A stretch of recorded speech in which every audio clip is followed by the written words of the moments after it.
वो कहता था मुझे दे दे और मैं ना दी तो काट दूंगा, ये कर दूंगा, वो कर दूंगा। माँ को मारा है तो फिर बेटी को मारा है, फिर उनको मार के फिर घर गए हैं। 2 माँ और बेटी को कत्ल किया गया। जे सानू पता होंदा ते इन्नी नौबत आनी नहीं, सही इनू एंड कर देना चाहिए।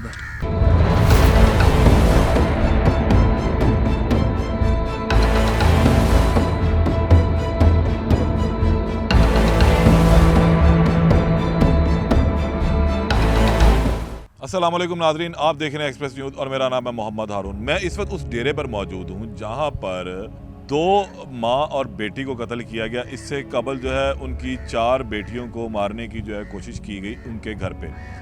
गुज़िश्ता व्लॉग में आपने देखा कि हमने उसका भी विजिट करवाया। अब डेरे पर हम आए हैं जहाँ पर उन माँ बेटी को भी मारा गया था। ये डेरा पहले आबाद था, अब सुनसान हो चुका, और चचा ने जो है ये अपनी जायदाद हथियाने के लिए सारा जो है वो एपिसोड क्रिएट किया था। मेरे इर्द गिर्द जितनी भी जगह आपको नज़र आ रही है सब इनके नाम थी। वालिद ने अपनी वफ़ात से कबल ये तमाम जगह जो है अपनी बेटी और अपनी बीवी के नाम कर दी थी, लेकिन सगे भाई को ये यानी कि इनके जो देवर था उसको ये रंज था कि ये जगह मेरे नाम क्यों नहीं की गई है, इनकी बेटियां बेटा कोई नहीं, तो मुझे इसमें से हिस्सा मिलना चाहिए।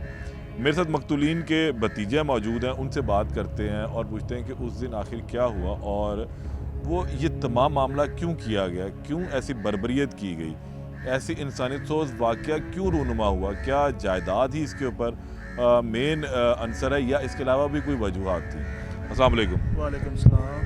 क्या मामला हुआ है उस दिन, इतना बड़ा जुल्म इस इलाके के अंदर हुआ? आप भतीजे हैं उनके? जी जी भतीजा। तो क्या चची क्या कहती थी, फुप्पो थी आपकी? फुप्पो थी। फुप्पो से बातचीत होती थी, वो क्या कहती थी, क्या जो उनके देवर हैं किस चीज़ पे झगड़ते थे उनसे, इन यतीमों से? उन्होंने तो हमें कभी बताया नहीं, अगर बताया होता तो इतना यह मसला ही ना होता। पर ये इनके इलाके वाले जो हैं वो बताते हैं कि वो जगह का कोई इशू था, ये जगह है और वो है, इनका ही कोई मसला चल रहा था इनके साथ, देवर के साथ। देवर के साथ। वो क्या कहता था कि हम ये ज़मीनें मुझे दे दो अब? वो कहता था मुझे दे दे और मैं ना दी तो काट दूंगा, ये कर दूंगा, वो कर दूंगा, ऐसे ही बस धमकियां दे रहा था। तो उसने धमकियों को फिर हकीकत का रूप धार दिया। जब आपको इतला मिलती है तो क्या आपको इतला मिलती है कि यहाँ पर कोई मार गया है या क्या हुआ है, किस तरह आप लोगों को पता लगा कि ये चाचा ही है? जब हमें पता चला तो हमें तो यही पता चला कि चाचे ने भतीजियों को मार दिया। जब इधर आए तो फिर देखा सारा सीन, ये क्या हो गया, कैसे हो गया, हमें तो पता ही बहुत लेट लगा। तो अब FIR में वाले इन्हें ज़्यादा बेहतर पता है। तो FIR में अब किन लोगों को नामजद किया गया? 7 बंदे हैं, चचा है, उसके बेटे हैं 3 और 3 उनके चचाजादी हैं, शानू है, एक मिठू है और एक पता नहीं कोई शेबी है, शेबी कज़न ही है, आपस में सारे आपस में ही हैं। तो ये माँ बेटियाँ आपके जो फुप्पड़ हैं वो 1 साल पहले इंतकाल कर गए थे? पहले, अभी इन दिनों ही वाक़या है। अच्छा, साल हो गए।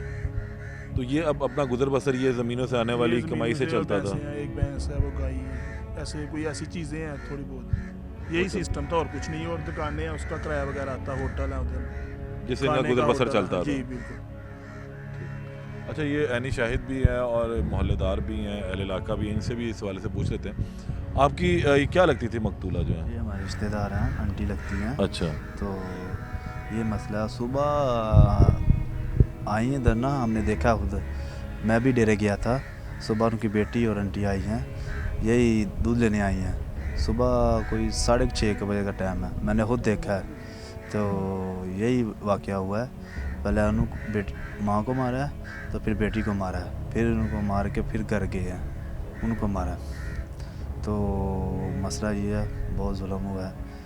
तो आपकी जो आंटी हैं इन्होंने कभी बताया था कि ये हमें मारने की, जान से मारने की धमकियां देता है उनका देवर? कभी कभी झगड़ा हुआ था ना 1-2 दफ़ा इधर ना डेरे पे ना, यही ज़मीन के बारे ना, तो 1-2 दफ़ा उन्होंने मारा भी है उनको इधर डेरे पे ना, और कुछ बात नहीं बताई। तो अब वो जब यहाँ पर आते हैं और दूध लेने के लिए अपने डेरे पर, तो वो इस कमरे में ले जाकर फिर इन्हें बेदर्दी से कत्ल कर देता है और फिर चले जाते हैं यहाँ से? हाँ जी, इधर चले जाते हैं, फिर इधर बैठ के फिर चाय पीते फिर चले जाते हैं। अच्छा, ये डेरे जो है मुखालफिन का भी बिल्कुल आमने सामने है, ये दोनों डेरे बज़ाहिर असल में ये मुश्तरका जगह है, जिस जगह का रौला है, और वो ये चाचा ये कहता था कि जगह मेरे नाम कर दी जाए। बाप फौत हो चुका हुआ था और अब इन लड़कियों के या इस खातून के सर पर किसी मर्द का साया नहीं था और यही वजह थी उनको दबाने की। पहले ही इनके नाम बच्चियों के नाम कर दी हुई थी जगह। अच्छा, हाँ, पहले ही कर दी थी उसने जगह बच्चियों के नाम। तो फिर वो ज़बरदस्ती लेना चाहता था, कब्जा करना चाहता था। तो इस सब को ख़त्म कर दूँ, बाद में ये क्या होना है वो हमें मुझे मिल जानी है, कोई है नहीं है पीछे। अच्छा, मोहल्ले में उसको कुछ समझाने वाला कोई नहीं था इलाके में? को परे पंचायत लगती, कोई चौधरी कहता है कि यार ये यतीम बच्चियां हैं, इनके सर पर शफकत का हाथ रखो, तुम तो इनको मारने चले हो, रोज़ रोज़ लड़ाई झगड़े, ये चंद एकड़ ज़मीन है उसके लिए इतना बड़ा खौफनाक वाक़या कर देना। नहीं, कोई नहीं है, उन्होंने किसी ने बोला ही नहीं है, ना किसी ने मशवरा लिया यार ये मसला है, कोई भी नहीं उसने पूछा, उन्होंने हद मर्जी की है। एक दफ़ा मसला आया सी ते ओदियां भुफियां नूं बुलाया सी, ਉਹਨਾਂ ਨੇ ਫਿਰ ਆ ਗੱਲਬਾਤ ਕੀਤੀ, ਕਹਿੰਦਾ ਸੀ ਕਣਕ ਵੱਢੀ ਜਾਏਗੀ ਤੇ ਫਿਰ ਮੈਂ ਮਾਮਲਤ ਕਰਾਂਗਾ। ਬਾਕੀ ਇੰਨਾ ਇਸ਼ੂ ਨਹੀਂ ਸੀ, ਉਹਨੇ ਆਇਆ ਕਦਮ ਚੁੱਕਿਆ ਕਿ ਇਹਨਾਂ ਨੂੰ ਖਤਮ ਕਰਦੇ ਆ, ਸਾਰਾ ਸਿਸਟਮ ਖਤਮ ਹੋਈਏ। ਜੇ ਸਾਨੂੰ ਪਤਾ ਹੁੰਦਾ ਤੇ ਇੰਨੀ ਨੌਬਤ ਆਣੀ ਨਹੀਂ ਸੀ, ਅਸੀਂ ਇਹਨੂੰ ਐਂਡ ਕਰ ਦੇਣਾ ਸੀ ਇਹਦਾ। ਪਰ ਉਹ ਮਾਮਲਾ ਦੀ ਕੁਛ ਇਸ ਤਰ੍ਹਾਂ ਦਾ ਹੋ ਗਿਆ, ਕੀ ਮਾਮਲਾ तो समझो बाहर ये गल। मोहल्लेदार से भी बात हुई और इसके अलावा इनके भतीजे से भी बात हुई और बात यही सामने आ रही है कि सिर्फ जायदाद के लिए जो है ये इतना बड़ा सानहा जो वो किया गया।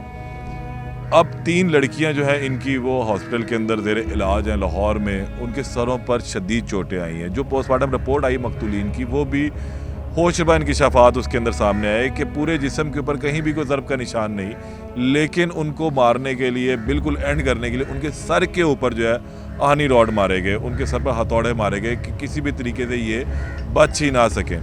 पोस्टमार्टम रिपोर्ट में एक मकतूल जो है उसके सर पर 11 जगह पर जो है वो ज़ख़म है, यानी कि 11 मरतबा उसके सर के ऊपर कोई चीज़ मारी गई थी। और इसी तरह दूसरी मकतूल जो है मकतूला, उसके भी सर के ऊपर इसी तरह ही निशानात हैं। बाकी जो 3 लोग बच गए उनके भी सरों के ऊपर ही सिर्फ चोटें हैं, और वो जो डॉक्टर्स के मुताबिक कि इनके भी जो दिमाग है वो अब अंदर दब चुका हुआ है, सर की हड्डी जो है जिसे हम खोपड़ी कहते हैं वो टूटी हुई है, उसके अंदर जो है जितना भी उसको कहा जाए या बताया जाए वो कम है, लेकिन ऐसी बर्बरियत जो है वो बिल्कुल भी नहीं होनी चाहिए। लवाहिकीन, आप क्या अपील करेंगे इन बच्चियों की सिक्योरिटी के हवाले से और ख़ास तौर पर इंसाफ के हवाले से? इंसाफ यही कि वज़ीर आला पंजाब से अपील है वो इन बच्चियों को इंसाफ दिलाए, ये जो जिन्होंने ये हरकत की है उन्हें ज़िंदा जला दिया जाए, उन्हें अदालतों में कोई काम नहीं होना। अब जारी सी बात है, उन्होंने यहाँ पर इस घर में दोबारा भी आना, उनको सिक्योरिटी भी तो चाहिए। बच्चियों को सिक्योरिटी चाहिए, इस घर में उन्होंने दोबारा आना, उनको सिक्योरिटी की तो बहुत ज़रूरत है। बाकी वो दूसरे जो हैं वो कोई कुछ करे ना करे, हम नहीं उन्हें आने देंगे। इन लोगों की ये भी अपील है वज़ीर आला पंजाब से कि इन मासूमों को जब है अब सिक्योरिटी भी फराहम की जाए और इंसाफ जो है वो होता हुआ दिखाई देना चाहिए, ना कि सिर्फ किताबी तौर पर इंसाफ जो है वो नज़र आए। इनके पहले वालिद गए, फिर इनकी माँ भी चली गई, 2 बहनें भी चली गई, ख़ुद भी वो इस वक्त ऐसे साने से गुजरी कि ठीक होने के बाद भी सालों तक इसके असरात उन पर रहेंगे। अच्छा, एक बच्ची तो बिल्कुल सीरियस है, जैसे पहले दिन थी वैसे की वैसी है, अभी तक आंखें भी नहीं खोली उसने। उनको पता है कि उनकी वालदा जो है और 2 बहनें दुनिया से जा चुकी हैं? उन्हें बिल्कुल नहीं पता, जो एक होश में है वो बार बार उनका ही नाम ले रही है। उनको उन्होंने ऐसे मारा था, ये किया है, वो किधर हैं, वो कैसी हैं, उन्हें नहीं पता ना हमें चोट लगी है, कहना हम ठीक हैं, हम आपके घर हैं, ये है वो है, वो तो हॉस्पिटल में है। जुल्म यह है कि अभी तक उन बच्चियों को ये भी इल्म नहीं है कि उनकी वालदा और 2 बहनें दुनिया से जा चुकी हुई हैं, और लवाहिकीन की यही अपील है कि इन्हें सिक्योरिटी बाद में भी फराहम की जाए, जिससे वो ताकि हिफाजत तौर पर ख़ुद को महफूज तस्वर करते हुए अपने इस आबाई घर में दोबारा आकर रह सकें। दोबारा मुलाकात होगी, अल्लाह निगहबान।